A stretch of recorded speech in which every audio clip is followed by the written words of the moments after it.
Friends, कुछ question हमारे छूट गए थे उस समय, वहीं से कंटिन्यू करते हैं हम।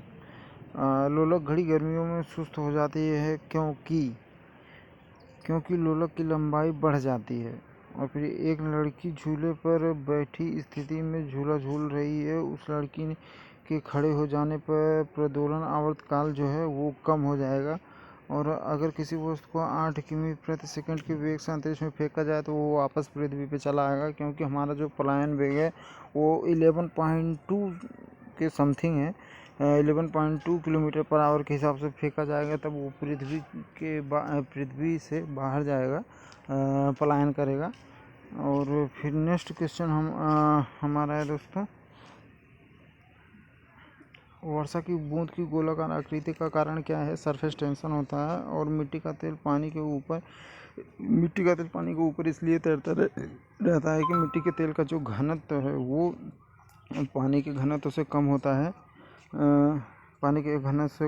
निम्नलिखित में से किस एक के लिए केशिकात एकमात्र कारण नहीं है?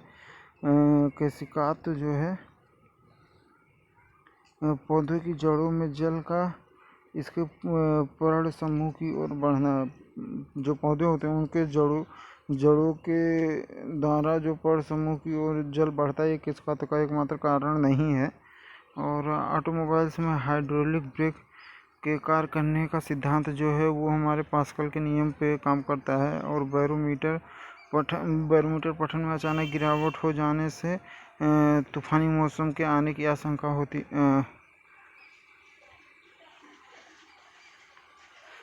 तूफानी उष्ण एवं उज्ज्वल मौसम आने की संभावना होती है। दोस्तों, इस क्वेश्चन को चेक करिएगा 55, क्योंकि हमें लगता है इसका आंसर जो है तूफानी मौसम होगा, लेकिन आप चेक करिएगा कि इसका क्या आंसर हो सकता है। बर्फ़ जमी झील के अंदर मछलियाँ जीवित रहती हैं क्योंकि झील की परत पे झील की तली पर जल नहीं जम पाता है।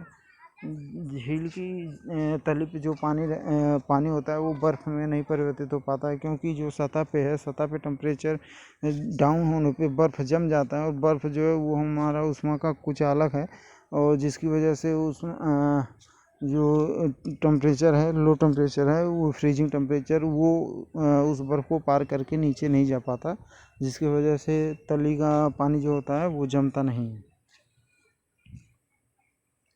चलिए नेक्स्ट क्वेश्चन पे चलते हैं। किस ताप पर पानी का घनत्व अधिकतम होता है? 4 सेल्सियस पर पानी का घनत्व जो है अधिकतम होता है। लोहे का एक गोला पादर पर पारा जो होता है, पादर लिखा हुआ है यहाँ।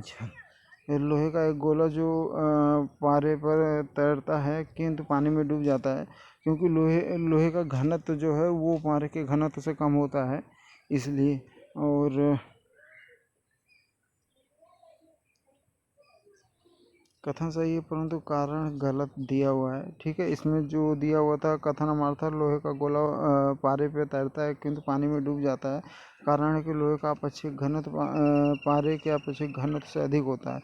नहीं, लोहे का जो आपेक्षिक घनत्व है वो पारे के आपेक्षिक घनत्व से कम होता है।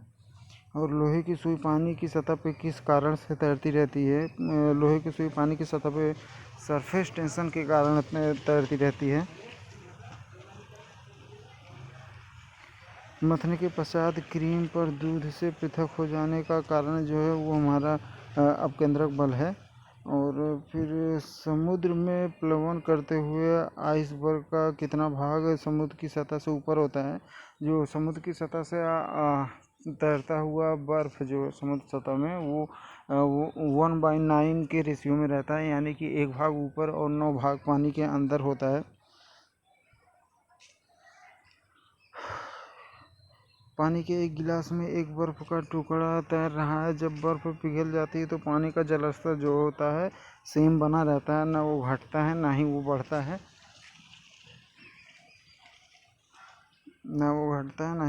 नेक्स्ट क्वेश्चन देखते हैं। कथन, जब कोई जहाज नदी के किनारे सागर में प्रवेश करता है तो वह कुछ ऊपर की तरफ उठ जाता है। ऐसा इसलिए होता है दोस्तों ऐसा इसलिए होता है कि सागर के जल का घनत्व नदी के जल के घनत्व से अधिक होता है। सागर का जो जल का घनत्व है वो अधिक होता है, क्योंकि उसका पानी ज़्यादा खारा होता है, जिसकी वजह से उसका डेंसिटी बढ़ जाता है और जो है कि जहाज ऊपर आ जाती है। चलिए नेक्स्ट क्वेश्चन देखते हैं। मानव आँख दृश्य प्रकाश के जिस तरंगदैर्घ्य के लिए सर्वाधिक सुग्राही होता है वो 55 एंगस्ट्रॉम है और प्रकाश सीधी रेखा में चलती हुई प्रतीत होती है क्योंकि प्रकाश का तरंगदैर्घ्य बहुत कम होता है। प्रकाश का तरंगदैर्घ्य बहुत कम होता है, इसलिए वो सीधी रेखा में प्रकाश चलती हुई प्रतीत होती है। और प्रकाश का शून्यावकाश में वेग अनुमानतः है। प्रकाश का शून्यावकाश में वेग अनुमानतः जो होता है 3×10⁸ किलोमीटर पर आवर होता है, 3×10⁸ मीटर पर सेकंड होता है। सूर्य के प्रकाश को धरती की सतह पर पहुंचने में लगने वाले समय है लगभग 4.2 के लगभग होता है, लेकिन इसमें जो ऑप्शन दिया है 8.2 के लगभग होता है, लेकिन इसमें जो ऑप्शन दिया हुआ है वो 8.5 है, तो हम इसी ऑप्शन को सही मानेंगे।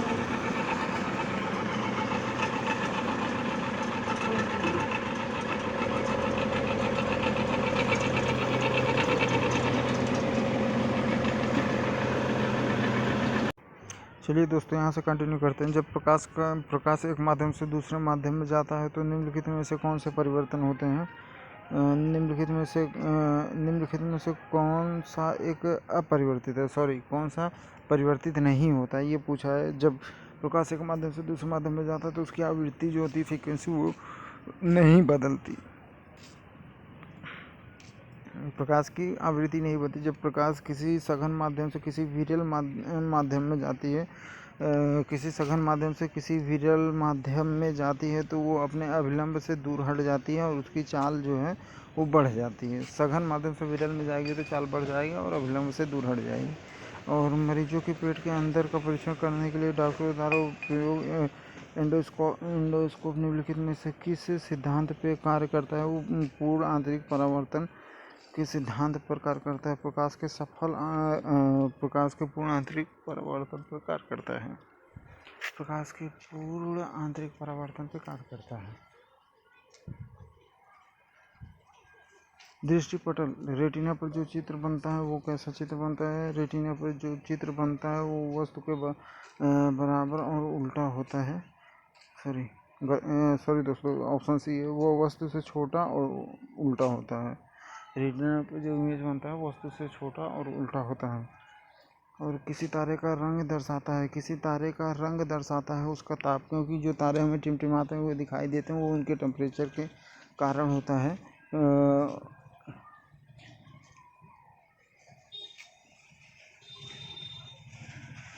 वायुमंडल में प्रकाश के विसरण का कारण क्या है? वायुमंडल में प्रकाश के विसरण का कारण जो है वो हमारा धूल कण है। जो प्रकाश वायुमंडल में प्रवेश करती है तो वो धूल के कणों से टकरा के विसरित हो जाती है, चारों तरफ फैल जाती है।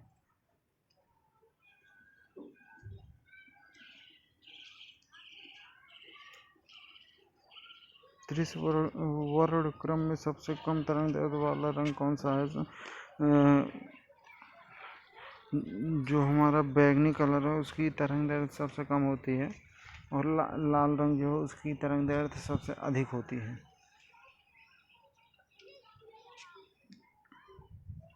प्रकाश के दृश्य वर्णक्रम में लाल प्रकाश हरे प्रकाश के अपेक्षा अधिक ऊर्जस्वी होती है। ऐसा क्यों होता है, ये ऑप्शन में देखते हैं। ऐसा जो है कारण दिया, लाल प्रकाश का तरंग हरे प्रकाश के तरंग से अधिक होता है। लाल प्रकाश का तरंग जो है वास्तव में वो कथन जो है गलत है, परंतु कारण जो है सही दिया हुआ है। लाल का तरंगदैर्घ्य सबसे अधिक होता है, वॉयलेट का तरंगदैर्घ्य सबसे कम होता है। हमें वास्तविक सूर्योदय से कुछ मिनट पूर्व ही सूर्य दिखाई देने का कारण क्या है? प्रकाश का अपवर्तन। जब सूर्योदय हुआ नहीं रहता उससे कुछ मिनट पहले ही हमें सूर्य दिखाई देता है। यह कारण जो है इसका कारण प्रकाश का अपवर्तन होता है। कथन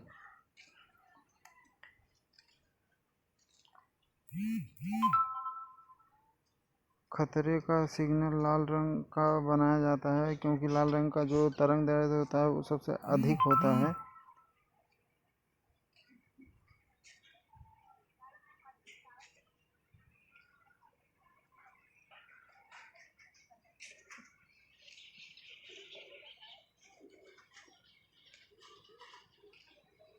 लाल रंग का प्रकीर्णन सबसे अधिक होता है और तरंग दैर्ध्य सबसे ज़्यादा होता है, इसलिए खतरे के लिए लाल रंग का वो बनाया जाता है। चलिए दोस्तों कंटिन्यू करते हैं। आकाश नीला दिखाई देता है क्योंकि आकाश में नीला दिखाई देता है। नीले प्रकाश का प्रकीर्णन सबसे अधिक होता है। नीले प्रकाश के प्रकीर्णन के कारण हमें आकाश जो है नीला दिखाई देता है। खतरे के संकेतों के लिए लाल प्रकाश का प्रयोग किया जाता है, लाल रंग का प्रयोग किया जाता है क्योंकि इसका प्रकीर्णन सबसे कम होता है। लाल रंग का प्रकीर्णन सबसे कम होता है और रमन प्रभाव का प्रकाश के उन किरणों से संबंध है जो कि आर पार जाती है। रमन प्रभाव का प्रकाश के उन किरणों से संबंध है जो कि आर पार जाती है। सभी पारदर्शी माध्यम के आर पार जाती हैं। कथन पर विचार कीजिए। आकाश में नीला दिखाई देने का कारण प्रकाश का प्रकीर्णन है। इंद्रधनुष के 7 रंगों का कारण है प्रकाश का प्रकीर्णन। सूर्योदय के समय सूर्य लाल दिखाई देने का कारण प्रकाश का प्रकीर्णन है। तो इसमें से हमारा जो ऑप्शन हो जाएगा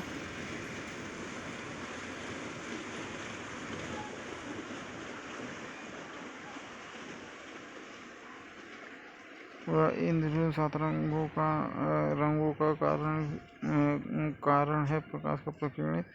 सूर्योदय समय से पूर्व लाल दिखाई आकाश जो नीला दिखाई देता है, ये तो हमारा सही है फर्स्ट वाला। देखना दोस्तों इसका आंसर मुझे क्लियर नहीं हो रहा है, आप लोग बताइएगा। और चलते हैं नेक्स्ट क्वेश्चन पे, क्वेश्चन नंबर 82 पे। समुद्र नीला प्रतीत होता है। समुद्र नीला प्रतीत होता है, ऐसा क्यों? आकाश के परावर्तन तथा जल के कणों द्वारा प्रकाश के प्रकीर्णन के कारण हमें समुद्र नीला प्रतीत होता है। हमें हरी घास का रंग हरा दिखाई देता है क्योंकि हरी घास का रंग हरा दिखाई देता है क्योंकि यह हरे रंग के प्रकाश को हमारी आंखों पर परावर्तित करता है। हरे रंग के प्रकाश हमारी आंखों पर परावर्तित करता है। कार के पीछे यातायात के दृश्यावलोकन के लिए किस प्रकार के शीशे का प्रयोग किया जाता है? गाड़ियों में जो हमारे शीशे प्रयोग किए जाते हैं वो उत्तल दर्पण किए जाते हैं। और डेंटल डॉक्टर जो दर्पण प्रयोग करता है दोस्तों, वो अवतल दर्पण प्रयोग करता है। धूप में से बचने के लिए छाते में रंग संयोजन निम्न में कौन सा उचित होता है? धूप से बचने के लिए छाते में रंग संयोजन जो है काला और नीचे उजला, ऊपर उजला नीचे काला होना चाहिए। ऊपर उजला नीचे काला होना चाहिए। और खगोल दूरदर्शी से बना प्रतिबिंब होता है। खगोल दूरदर्शी से बना प्रतिबिंब जो है काल्पनिक और बड़ा होता है। खगोल दूरदर्शी से बना प्रतिबिंब काल्पनिक और बड़ा होता है। जब दो समांतर समतल के बीच कोई वस्तु रख दी जाती है तो बनने वाले प्रतिबिंबों की संख्या होती है। बनने वाले प्रतिबिंबों की संख्या अनंत होती है। बनने वाले प्रतिबिंबों की संख्या जो है अनंत होती है। और जब किसी दर्पण को थीटा कोण से पूर्णतः किया जाता है तो परावर्तित किरण का घूर्णन जो है 2 थीटा हो जाता है। अगर हम थीटा एंगल से दर्पण को घुमाएंगे तो उसका परावर्तित एंगल भी जो है वो 2 थीटा हो जाएगा। प्रकाश के 7 रंग होते हैं। रंगों को अलग अलग करने का क्या तरीका होता है? प्रकाश के 7 रंग होते हैं, अलग करने का प्रिज्म से रंगों को अलग अलग किया जा सकता है। और इंद्रधनुष के रंगों का सही क्रम क्या है? इंद्रधनुष के रंगों का सही क्रम जो होता है नीला हरा पीला होता है। इंद्रधनुष के दोनों सीमांत वर्णपट होते हैं। इंद्रधनुष के दोनों सीमांत वर्णपट होते हैं बैंगनी और लाल होते हैं। जल के वायु का बुलबुला जिसकी भांति व्यवहार करेगा वह है। जल में वायु का बुलबुला जो है उत्तल लेंस की भांति अवतल दर्पण की भांति व्यवहार करेगा।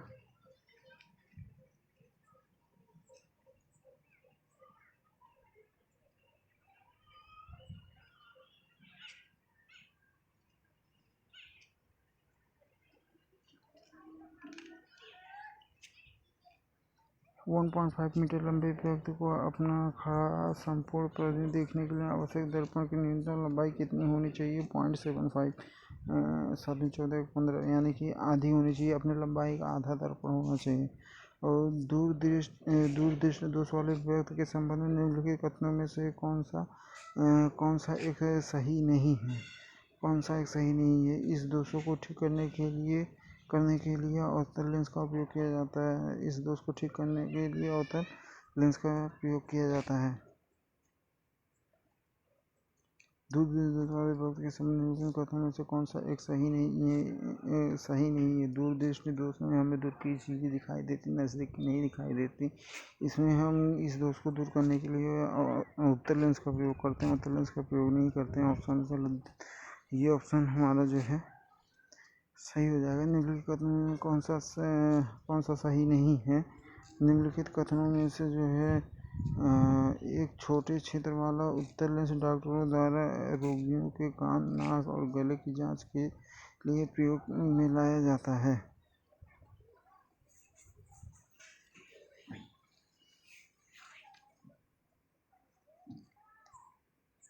अस्पष्ट दृष्टि की न्यूनतम दूरी कितनी? अस्पष्ट दृष्टि की न्यूनतम दूरी 25 मीटर होती है। लेंस की शक्ति मापी जाती है। लेंस की शक्ति जो है डायोप्टर में मापी जाती है। लेंस की शक्ति हमारे जो है डायोप्टर में मापी जाती है। यदि किसी ऐनक के लेंस का पावर +2 डायोमीटर हो तो इसका फोकस की दूरी क्या होगी? उसके फोकस की दूरी जो होगी 50 सेंटीमीटर होगी।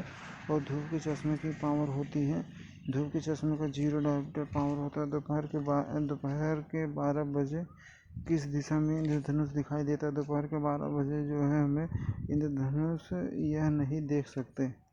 और 12 किस दिशा में दिखाई देता है? दोपहर में हम नहीं देख सकते। मनुष्य की आँखों किस वस्तु का प्रतिबिंब जिस भाग पर बनता है वो दृष्टिपटल होता है। ओके दोस्तों, हमने 100 क्वेश्चन फिजिक्स के पूरे कर लिए। बाकी जो क्वेश्चन है हम नेक्स्ट क्लास में पूरा करेंगे। Thank you.